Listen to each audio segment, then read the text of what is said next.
तो नमस्कार जी सभी को।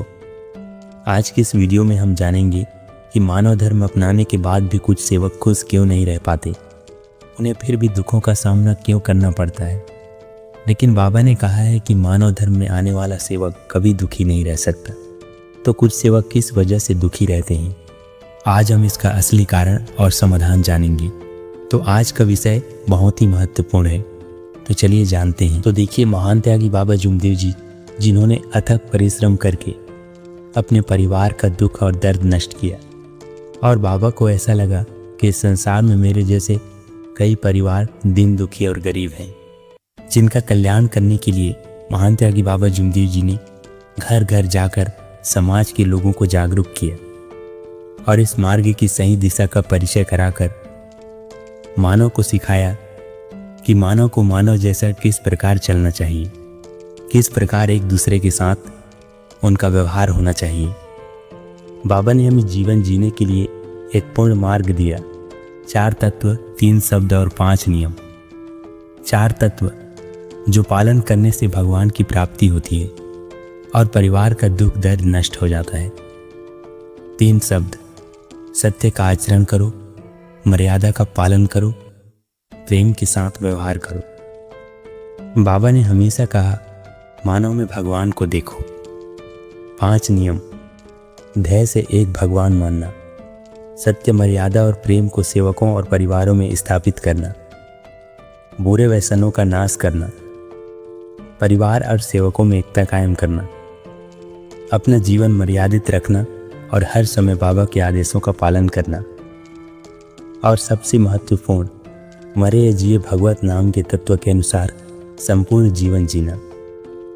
लेकिन आज की सच्चाई ये है कि कई सेवक मोह माया और अहंकार में आकर बाबा के आदेशों का पालन नहीं करते। बाबा ने कहा था, जो सेवक आदेशों का पालन करेगा, तत्व शब्द और नियमों से चलेगा, वो कभी दुखी और गरीब नहीं रहेगा।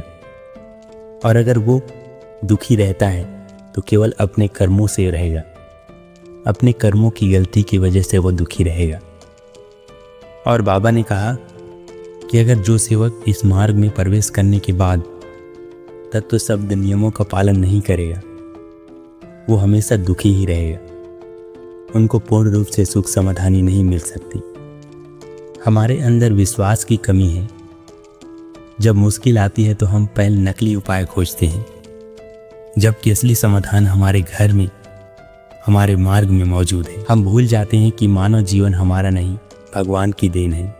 वो करता धरता है।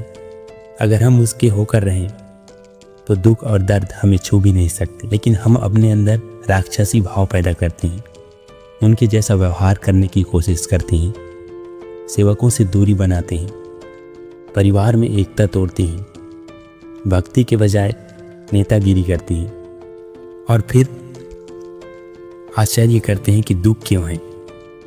इस मार्ग में रहकर सुख और शांति प्राप्त करने का सीधा रास्ता है बाबा के 4 तत्व, 3 शब्द और 5 नियमों का कड़ी से कड़ी पालन करना, परिवार में प्रेम, एकता और मर्यादा बनाए रखना, सेवा को अपनी सबसे बड़ी साधना माने, बुराई और व्यसन को पूरी तरह खत्म करें, बाबा के आदेशों को अपने जीवन का नियम बना लें। याद रखिए, कर्म अच्छे हैं तो किस्मत दासी है, विचार अच्छे हैं तो भगवान साथी है, और तेरे घर में ही मथुरा काशी है। अगर हम चाहते हैं कि हमारा घर स्वर्ग बने, हम परिवार में खुशहाली के साथ जिंदगी बिताएं, तो हमें बाबा की दी हुई शिक्षा को पूरी निष्ठा के साथ अपनाना होगा। आदेशों का पालन करने वाला सेवक जीवन के अंत समय तक किसी कांटे से भी नहीं चुभेगा। ये सिर्फ वादा नहीं है, बाबा की वाणी है। बाबा कहते हैं, इस मार्ग में आने वाला सेवक कभी दुखी और गरीब नहीं रह सकता, और अगर वो रहेगा तो सिर्फ अपने कर्मों की वजह से रहेगा, अपने कर्मों की गलती की वजह से वो दुखी रहेगा। तो आइए हम अब से ही संकल्प लें कि हम सत्य, मर्यादा और प्रेम से जीवन जिएंगे, बाबा के आदेशों का पालन करेंगे और मानव धर्म के सच्चे सेवक बनेंगे। तो मानव धर्म में रहते हुए भी कुछ सेवक दुखी क्यों रहते हैं, मैं उम्मीद करता हूँ कि आप लोग पूरी तरह समझ गए होंगे। तो इस वीडियो में बस इतना ही। अगर इस वीडियो से आपको कुछ सीख मिला हो तो वीडियो को लाइक और चैनल को सब्सक्राइब करना ना भूलें। नमस्कार, धन्यवाद।